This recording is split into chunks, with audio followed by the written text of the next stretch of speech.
علمتنا وزدنا علما والحقنا بعبادك الصالحين ما بعد.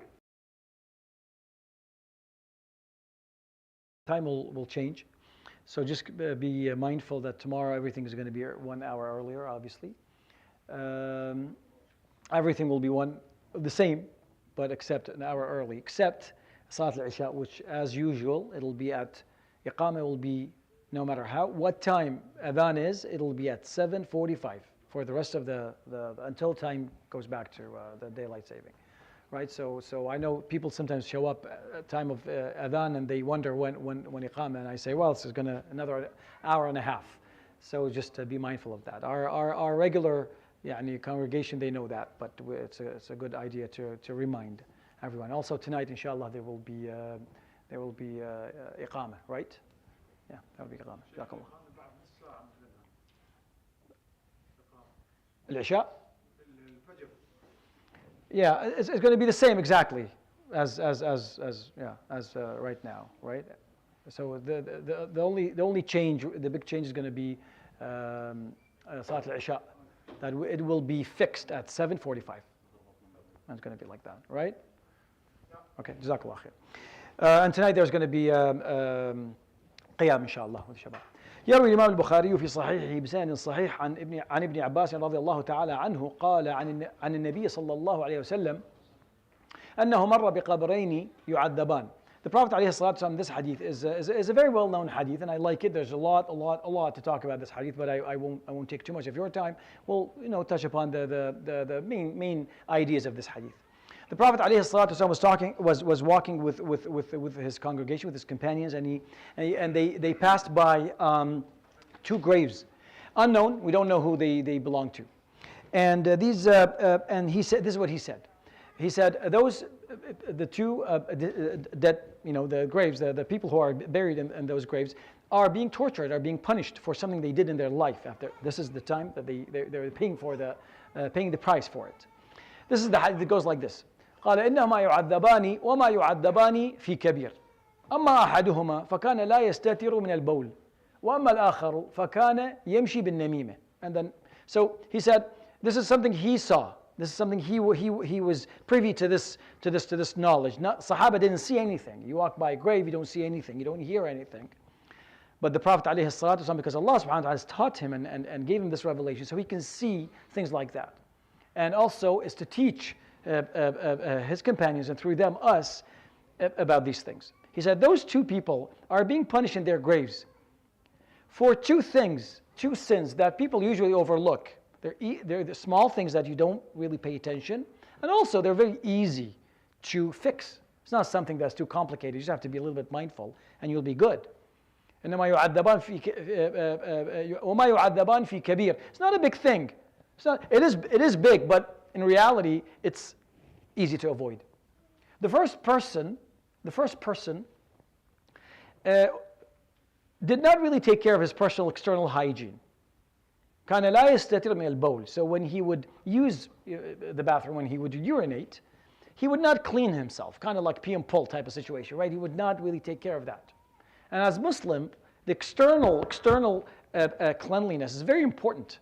And there's a whole, we can talk about this for a very long time, but external cleanliness is very important. Number 1 is your salah, right? When you do wudu, your clothes have to be clean. So this person didn't really pay attention to that, so there's always a deficiency in his wudu, always an issue with his salah all the time, because he just never really paid attention to that. So, and it's interesting, because this is an example of external hygiene, or external purity, let's call it that. And I would like to bring the attention of my younger brothers, to this fact, that learn these external hygienic habits early on in life. I'm not going to sit and tell my older brothers. We all know this. But if you're young, pay attention to that. Make sure there's no remnants of urine basically in your clothes. And if that's the case, then you have to change it or clean yourself, right? And I do apologize for being a little bit, but sometimes you need to explain things the way they are. You need to call a spade a spade. That way people, because you see this a lot, right? Yeah, there's no way you had a chance to wash your hands or clean yourself because you just used the bathroom so quickly, right? And I would advise my younger brothers to actually pay attention to that. The second one the second grave, is being punished for something, for more of an internal cleanliness or purity. That he would get engaged in gossip, slander, rumor spreading. It's more of an example of more of an internal, of an ethical. The first example was more of an external cleanliness. The second was more of an internal. So it goes to tell you that it's not enough for you to smell good and to be clean, but also you have to be inside also clean. And it's not only enough for you to be in, but out your exterior is taken care of. Both go hand in hand. And this yamshi bin namima. And namima is when you just spread rumors, when you hear something about someone, you just go, and tell this person that other person said that and this and all that, and this this is a very common thing, and people overlook because we get engaged. Now log what you say, right? Sit for an hour with your friends, and record and go back. I guarantee you, at least at some point you got engaged in something like that. Very easy. That's why scholars and those who teach tazkiyah and ethics, one of the first things they say, try to reduce the amount of talking. Because it's easy to fall into these things. It's very easy to get engaged, even if you don't want to. And by the way, saying it is bad. Hearing it is equally bad. Hearing is equally bad. If something you can't say, you shouldn't hear either.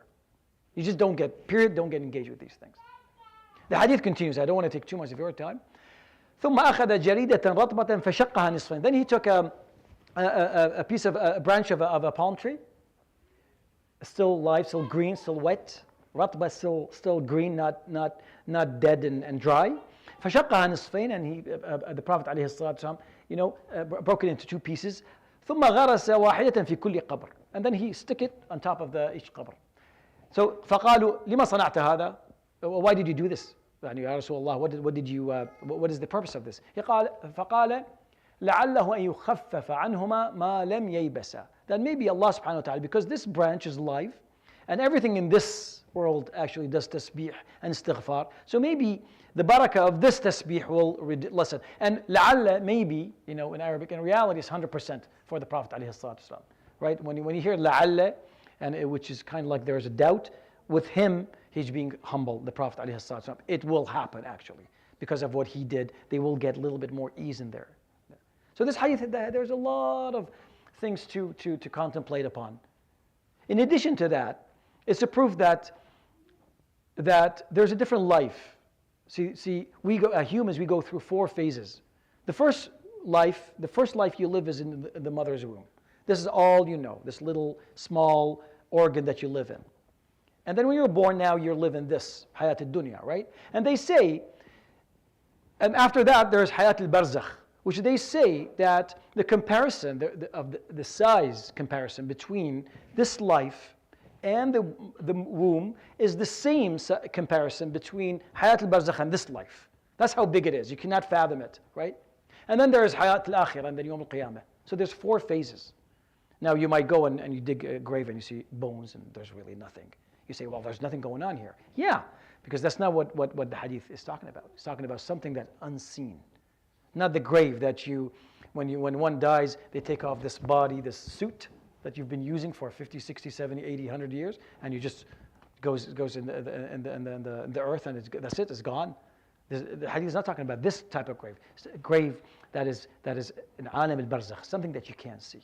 So I hope this was a benefit. يروي الإمام البخاري في صحيحه بسند صحيح عن ابن عباس رضي الله تعالى عنه وأرضاه قال عن النبي صلى الله عليه وسلم أنه مر بقبرين يعذبان فقال إنهما يعذبان وما يعذبان في كبير أما أحدهما فكان لا يستتر من البول وأما الآخر فكان يمشي بالنميمة ثم أخذ جريدة رطبة فشقها نصفين ثم غرز على كل قبر واحدة فقالوا لما صنعت هذا يا رسول الله؟ قال لعله أن يخفف عنهما ما لم ييبسا. وصلى الله على حبيبنا وسيدنا محمد وعلى آله وصحبه أجمعين. سبحانك اللهم وبحمدك لا إله إلا أنت أستغفرك وأتوب إليك. إن شاء الله